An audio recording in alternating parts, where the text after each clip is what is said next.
Porque Machado de Assis ele foi um expoente muito grande. Ele foi uma pessoa que mostrou o que, que a educação brasileira precisa.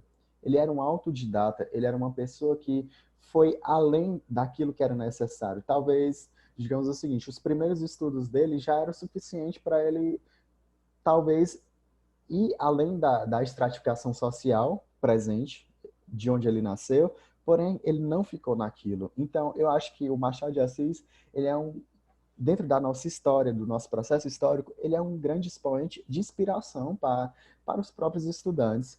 E ele viveu nos limites de uma sociedade escravocrata, preconceituosa e mesquinha. Então, ele vai bater muito nesses três aspectos, beleza? Então, vamos adiante. Aí, pessoal, a obra do Machado de Assis, ela é dividida tanto em uma parte romântica quanto numa parte realista, o que a gente vê mais dentro do conteúdo literário? A gente com certeza foca muito na parte realista. Entretanto, você pode perceber que os textos dele relativos ao romantismo são textos já de transição, ou seja, não é aquele realismo, digamos assim, que você vai encontrar muito forte em José de Alencar. Não, é um romantismo, perdão, um romantismo diferente, um romantismo já de transição. Aí você tem aqui os romances, lembrando, o romance é um tipo de texto narrativo. A gente tem Ressurreição, A Mão e a Luva, Helena e Yaya Garcia. E o Machado, ele é muito bom nos contos dele. Eu acho que assim é uma terapia, é uma forma muito boa de refletir lendo os contos de Machado de Assis. São excelentes. Assim, não pensem, eu vou ler isso daqui porque vai cair no vestibular. Não, leiam para vida. São muito bons. A gente tem aqui, eu citei dois contos, os contos fluminenses, foram, percebendo aí pela data, foram assim os primeiros escritos de Machado de Assis que vieram a público e Histórias da Meia-Noite. Isso na parte romântica. Já a gente tem aqui a virada dele para uma parte mais realista, que aí é com a publicação, com certeza, do Memórias Póstumas de Brás Cubas, que esse texto ele vai falar a respeito de quê?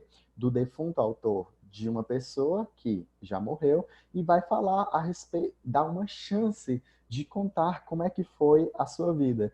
E dentro desse texto, o Machado de Assis utiliza ali esse texto justamente para fazer críticas à sociedade, não somente à sociedade da sua época. A gente vai perceber que uma característica peculiar do Machado de Assis, assim como Dostoiévski, assim como Victor Hugo, assim como Shakespeare, é que eles vão além de falar ali a respeito da sociedade contemporânea. Ele categoriza o sentimento humano, ele categoriza a alma humana. Ele vai muito além do que você está vendo. A gente vai perceber, é uma das características peculiares dele. Aí você tem Quincas Borba, a gente tem também Dom Casmurro. Eu acho que essa tríade é os livros mais conhecidos dele. Você tem Esaú e Jacó e Memorial de Aires, na parte dos romances. Aí de contos, esses contos aqui realistas, digamos assim, muitos autores gostam de falar que são, digamos, os contos mais profundos dele, que é a parte de papéis avulsos, várias histórias, páginas recolhidas e relíquias da Casa Velha. Aí a gente tem uma infinidade de textos dentro desses contos, tudo bem? Então vamos lá. Quais são as peculiaridades que a gente pode observar dentro do estilo machadiano? O estilo machadiano, ele é um estilo muito complexo, ele é um estilo que vai muito além daquilo que somente a escola literária realismo propõe, tudo bem? Então, você encontra muito humor e ironia, pessimismo, digressão. Essa digressão é uma rememoração, seria você visitar uma memória que foi passada ao longo do texto, um rompimento com a narrativa linear. O primeiro texto realista dele, que é Memórias Póstumas de Brás Cubas, ele ilustra muito bem o que é esse rompimento com a narrativa linear. Você tem a intertextualidade, você tem o universalismo, que está errado aí, vou corrigir isso daí, e o psicologismo. Vamos ver cada um desses aspectos, dessas peculiaridades, uma por uma. Primeira coisa, humor e ironia. Todo mundo sabe que Machado de Assis é prático. Você pega uma questão de Machado de Assis, você já imagina, poxa, onde é que o Machado foi irônico aqui? E qual a característica dessa ironia dele? É um riso amargo que mostra as qualidades pouco recomendáveis do ser humano. Lembra que há pouco a gente havia falado que o Machado de Assis ele não se prende somente em criticar a sociedade da época, mas sim falar de qualidades, falar da essência do ser humano. E isso ele faz muito com humor e ironia. Muitas vezes tu pega um texto de Machado de Assis, tu acha ele muito contemporâneo. Por quê? Justamente porque o Machado de Assis ele não se prende simplesmente a criticar a pessoa A ou pessoa B. Não, ele critica comportamentos.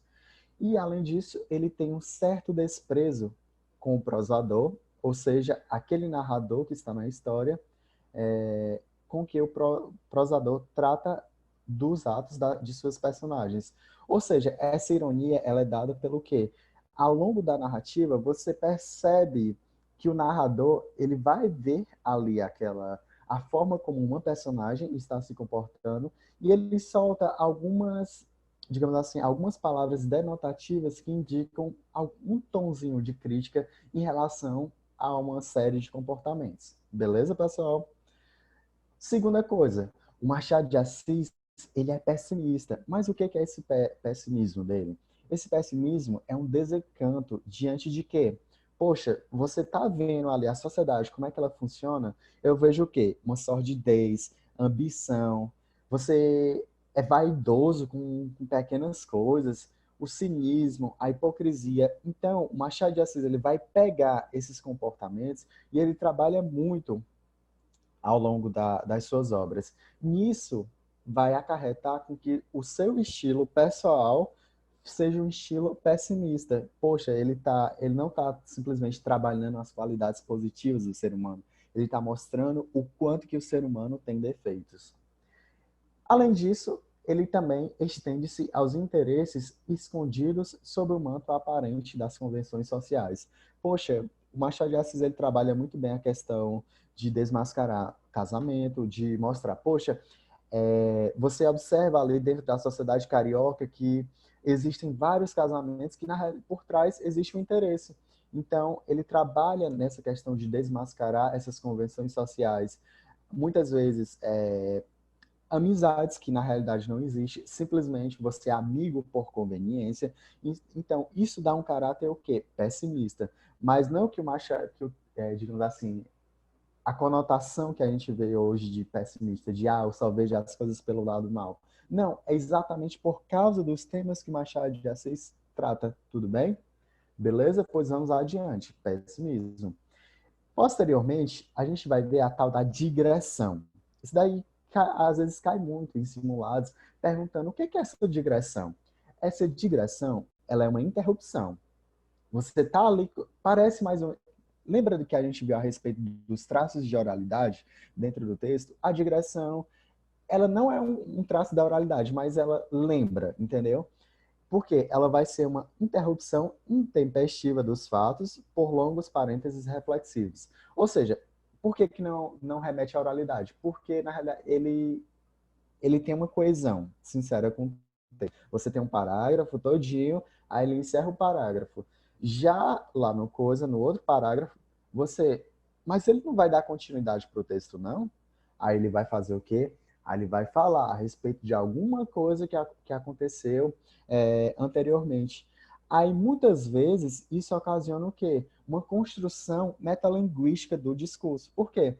Ele vai falar mais ou menos assim: olha, querido leitor, você não lembra que eu falei a respeito disso?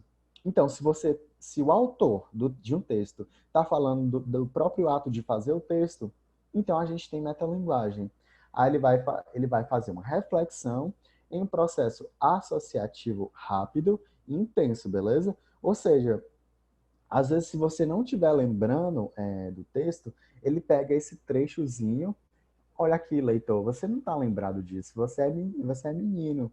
Eu falei isso daqui lá atrás, será que você está lembrado? Então, esse processo dá muito um caráter metalinguístico para o texto, beleza? Então, vamos prosseguir. A Clarice faz isso muito, muito, Dio. Aí, rompimento com a narrativa linear. A gente pode perceber já na obra-prima dele, na primeira obra realista dele, que é a Memórias Póstumas de Brás Cubas, que aproxima-se do chamado impressionismo associativo. Vamos lembrar, o Rômulo vai trabalhar muito bem realismo com vocês. E ele vai trabalhar também a parte a parte lá na frente do modernismo. E um pouco antes do modernismo, você vai estudar o tal do impressionismo. Quando é que você vai ter um impressionismo? Qual uma característica primordial do impressionismo? Que o impressionismo ele vai mostrar muito bem o que tem dentro de você, quais são os seus sentimentos, qual é a psicologia que tem dentro de você, o que que se passa dentro da sua cabeça. Então, por que que ele aproxima-se desse impressionismo associativo? Porque ele vai além simplesmente de mostrar uma narrativa, ó, aconteceu isso, isso e isso. Logo, a narrativa dele não é linear. Porque ele pega, digamos assim, ele pega o que a personagem estava pensando e coloca no texto. Aí, posteriormente, a personagem pensou outra coisa, coloca no texto, beleza? Então, há uma fuga de uma ordenação cronológica óbvia e busca o quê? Por uma ordenação interior. Os fatos vêm de acordo com o que a pessoa está lembrando.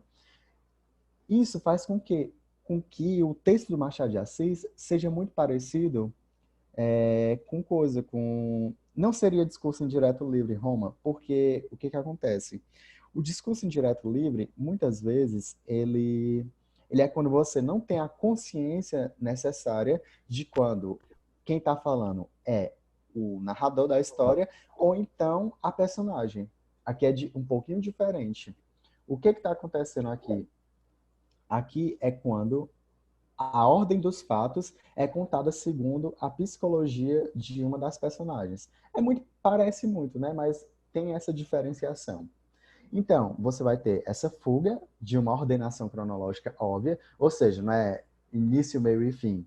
Aqui a gente tem o quê? É embaralhado. A gente pode começar pelo fim, entendeu? E é engraçado porque lá em Memórias Póstumas de Brás Cubas, eu não lembro exatamente qual capítulo, mas ele faz até uma intertextualidade com a Bíblia. Logicamente, não o próprio Machado de Assis, mas a sua personagem. Ele fala mais ou menos como se o seu texto, se compara a Moisés, que o seu texto é melhor do que o texto de Moisés, porque ele não começou do início para o fim, ele começou do fim para o início. Então, há uma intensa intertextualidade para mostrar essa questão do rompimento linear, tudo bem? Aqui, a gente tem a tal da intertextualidade. Lembrando, o que é intertextualidade? É um diálogo entre textos de diferentes autores, diferentemente da intratextualidade. A intratextualidade é quando um autor dialoga com o próprio texto, com outro texto dele. Ou seja, Machado de Assis tem tanto intertextualidade quanto intratextualidade. Mais exemplos aqui de intertextualidade. Em Dom Casmurro, por exemplo, se você pegar Dom Casmurro, ele é o modelo shakespeariano de Otelo. Você pega o texto de Otelo e compara com o texto de Dom Casmurro, você vai ver várias semelhanças, você vai ver várias alusões em relação ao texto do Shakespeare. E além disso, você tem, por exemplo, na obra Esaú e Jacó, o uso de arquétipos bíblicos. Ou seja, você tem, digamos assim, o texto da Bíblia, Caim e Abel, e esse texto ele é parafraseado dentro de Esaú e Jacó, tudo bem? Então, o Machado de Assis ele tem essa genialidade. Uma pessoa que... Quem é que faz intertextualidade? Quem tem uma grande gama de leitura. E Machado de Assis não deixava de ter isso. Aqui, muito, muito interessante e cai muito nas questões, é esse tal do universalismo.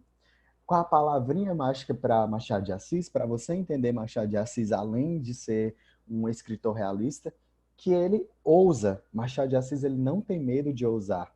Ou seja, ele ousou buscar e captar a essência psicológica do ser humano.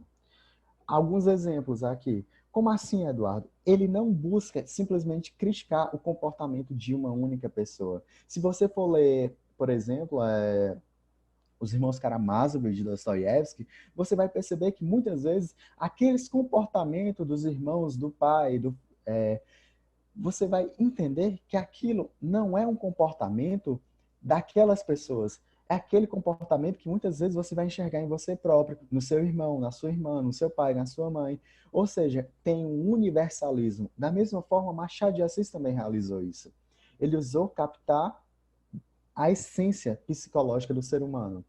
Aí, a gente tem como exemplos aqui o Bentinho. O Bentinho, o que que acontece dentro dele? Você tem um personagem que é desconfiado e emocionalmente abalado, desequilibrado. Isso daqui você não encontra simplesmente naquelas personagens de Machado de Assis. Você encontra em inúmeras casos no nosso dia a dia. Brás Cubas. Brás Cubas a gente tem o tal do mea culpa post-mortem, isso daí em latim, que é o quê? Ele encontra-se em uma forma de desfazer-se de um sentimento menor que rege seres e situações. Ou seja, o Brás Cubas ele teve a possibilidade de contar a sua história e você percebe que o que regia, o que o Brás Cubas se importava, era com coisas diminutas, com coisas que talvez não tivesse importância, mas ele se importava. E isso a gente vê somente naquela época? Não. É um tema universal, é um tema da psicologia humana, da psique humana. E a gente tem, por exemplo, em Quincas Borba, A Loucura, o Erasmo de Roterdã, por exemplo, tem uma obra simplesmente falando a respeito da loucura, e tem muito esse diálogo entre o que o Erasmo falou e o Machado de Assis, a ingenuidade e o desequilíbrio dessa personagem. Então, perceba, o Machado de Assis ele não se preocupou simplesmente em falar em respeito de criticar personagens específicas. Os temas dele se prolongam. E aqui a gente tem o tal do psicologismo. O que seria esse psicologismo? Vai tratar principalmente com seu interlocutor. Ele joga com o leitor também na composição de seus tipos humanos. Ele não oferece a quem lê todas as saídas para compô-los. Ou seja, olha aí, leitor, se vira. Não vou te falar tudo não, entendeu? Você vai ter que interpretar da sua forma. Eu não vou te entregar o ouro. E qual é a obra que principalmente tem isso? Vou deixar aqui no ar para vocês. E, além disso, constrói devagar as criaturas, seus hábitos e seus movimentos.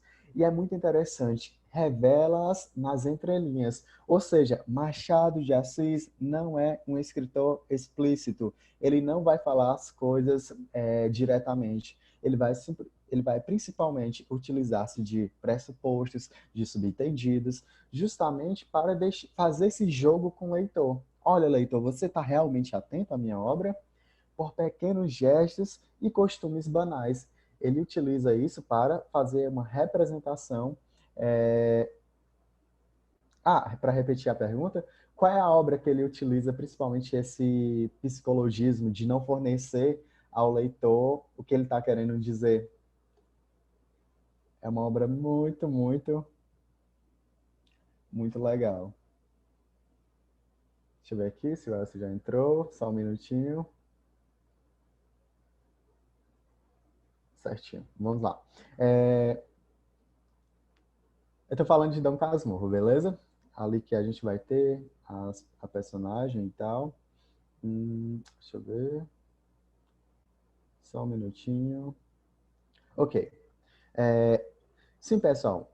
Aí, simplesmente, a gente viu hoje um pouco a respeito de Machado de Assis, mas de ver as suas peculiaridades, de observar o que faz de Machado de Assis um autor tão dinâmico, um autor tão singular, entendeu? Foi uma monitoria um pouco mais curta, mas lembrando, a gente está se valendo da literatura hoje num ponto mais teórico. Na próxima monitoria, a gente vai trabalhar somente com questões. A gente vai pegar textos do Machado de Assis e tentar identificar quais são essas características, o que essas características dizem para a gente, tudo bem? Agora, vocês ficam com a aula do grande mestre professor Elcio. Foi muito bom estar com vocês, pois um beijão e até mais. Tchau, tchau. Muito obrigado, Gil.